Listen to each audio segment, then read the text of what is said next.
크리스천 영상학교는 신목사입니다. 오늘은 성경이 말해주는 천국에 들어갈 확률 점을 한번 생각해 볼게요. 설교 시간에 교회에 앉아있는 교인들은 죄다 천국 백성이라고 철석같이 믿고는 있지만 천국은 교단에서 숭배하는 교단 신학자의 주장이나 목사의 말대로 가는 것이 아니라 성경에 기록된 잣대로 가는 것이죠. 물론 목사들도 성경 구절을 근거를 말하고 있다고 하지만 그들의 말과는 전혀 다른 말씀들이 성경에 빼곡합니다. 그러나 대부분의 교인들은 교회에서 들어오는 것과 판약에 다른 성경 말씀에 대해 무지하거나 설령 성경에서 발견했다 하더라도 자신들에게 해당 사항이 없는 것처럼 덮어두고 있죠. 그래서 성경에서 뭐라고 말하더라도 설마 자신과 별다를 바가 없는 수많은 교인들이 지옥에 던져질 것을 꿈에서도 상상하지 않아요. 그래서 오늘은 성경이 말해주는 천국에 들어갈 확률에 대해 살펴보고 싶습니다. 그러므로 성령이 이르신 바와 같이 오늘 너희가 그의 음성을 듣거든 광야에서 시험하던 날에 거역하던 것 같이 너희 마음을 완고하게 하지 말라. 거기서 너희 열조가 나를 시험하고 증험하고 40년 동안 나의 행사를 보였느니라. 그러므로 내가 이 세대에게 노하여 이르기를 그들이 항상 마음이 미혹되어 내 길을 알지 못하는도다 했고 내가 노하여 맹세한 바 같이 그들은 내 안식에 들어오지 못하리라 했다 하였느니라. 히브리서 11장 7절에 11절 말씀입니다. 먼저 성경에는 모세인대로 애굽에서 나온 대부분의 이스라엘 백성들이 광야에서 죽어 지옥불에 던졌다고 선포하고 있습니다.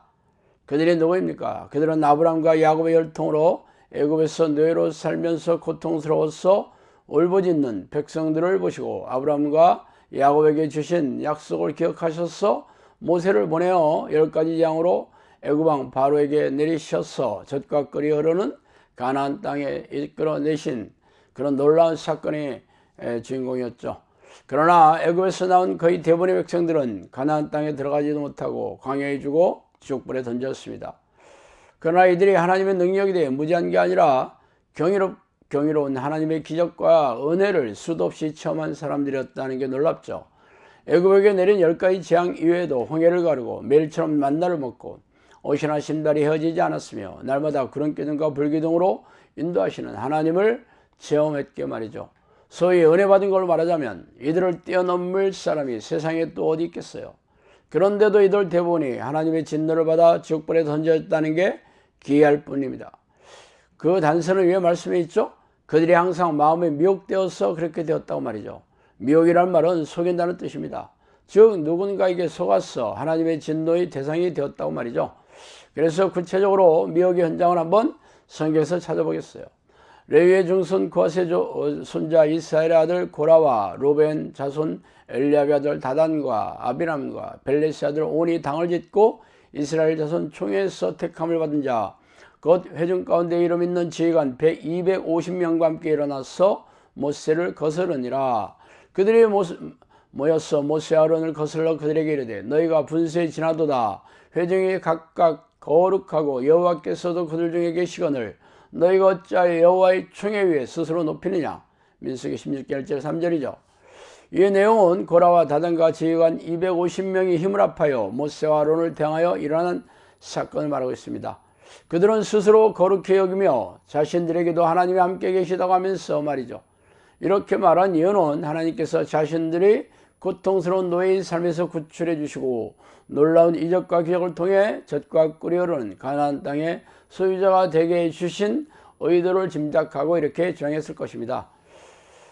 그러나 하나님의 생각은 달랐죠. 하나님은 모세를 대항하여 일어나는 이들에게 분노하셔서 땅이 갈라지게 하여 지진을 일으켜서 순식간에 이들의 생명을 없애버리고 지옥불에 던져버렸습니다.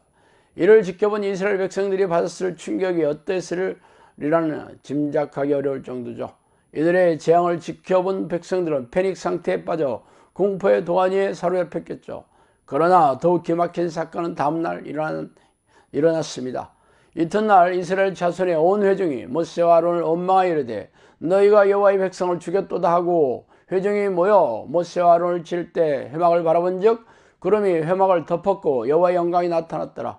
모세와 아론이 회막 앞에 이르되 여호와께서 모세에게 말씀하여 이르시되 너희는 이 회중에서 떠나라. 내가 순식간에 그들을 멸하라 하노라 하시매 두 사람이 엎드리니라. 이에 모세가 아론에게 이르되 너는 향로를 가져다가 제단에 불을 그것을 담고 그 위에 향을 피워 가지고 급히 회중에게 가서 그들을 위하여 속죄하라. 여호와께서 진노하셨으므로 연병이 시작되었음이니라. 민수기 16장 41절 46절이죠. 하나님이 세우신 지도자 모세와 아론을 대항한 고라와 250명의 지휘관들이 하나님의 재앙을 받은 사건이 생긴 지 바로 다음날 이스라엘 백성들은 또다시 모세와 아론을 원망하며 대항하고 있습니다. 그러자 하나님은 더욱 진노하셔서 연병을 일으켜 무려 4,700여 명을 죽이셨어요. 그것도 모세 아론이 하나님께 엎드려 사정해서 그 정도에 그친 것입니다. 이들이 제정신이 아니라면 어떻게 이런 일을 저지를 수 있을지 도저히 이해할 수 없죠. 그 이유를 성경은 그들이 미혹되어서 그렇다고 말하고 있습니다. 그렇다면 누군가가 그들을 속여 재앙에 빠져 지옥불에 던져넣게 하였을까요? 바로 미혹영이라고 불리는 악한 영들이죠. 그러나 미혹영의 정치와 공격계략에 대해 아는 이들이 거의 없는 게 그때뿐 아니라 현대교회가 마주한 차가운 현실입니다. 미혹영은 머리를 타고 앉아서 하나님이 싫어하는 지적된 생각을 넣어줘 속이는 놈들에게 말이죠. 물론 성경은 미혹영의 정치와 공격에 대해 언급하고 있지만 눈이 가려지고 귀가 가려지고 마음이 둔해진 대부분의 현대교회 목사들과 교인들은 교회에 널려 있으니 이걸 어떻게 알겠어요. 그래서 하나님의 뜻에 관심조차 없이 육체와 마음이 원하는 대로 살아가는 죄를 깨닫지도 못하고 회개할 생각도 없이 교회 마당을 밟고 있습니다. 결론적으로 쉬지 않고 하나님의 이름을 부르는 기도의 습관을 들여 성령이 들어오셔서 죄를 깨닫게 해주시고 회개의 능력을 주셔서 자신들의 죄를 용서받고 죄와 싸워 이기는 자들만이 천국 백성이 되겠으며 겨우 3분짜리 연객기도를 하고 주일 성수를 하는 것으로 구원이 확정되었다고 믿는 대부분의 목사들과 교인들은 천국에서 얼굴을 보지 못하게 될 것입니다. 그래서 천국은 좁디 좁은 문이 아닐 수 없습니다. 오늘 여기까지 했습니다. 감사합니다.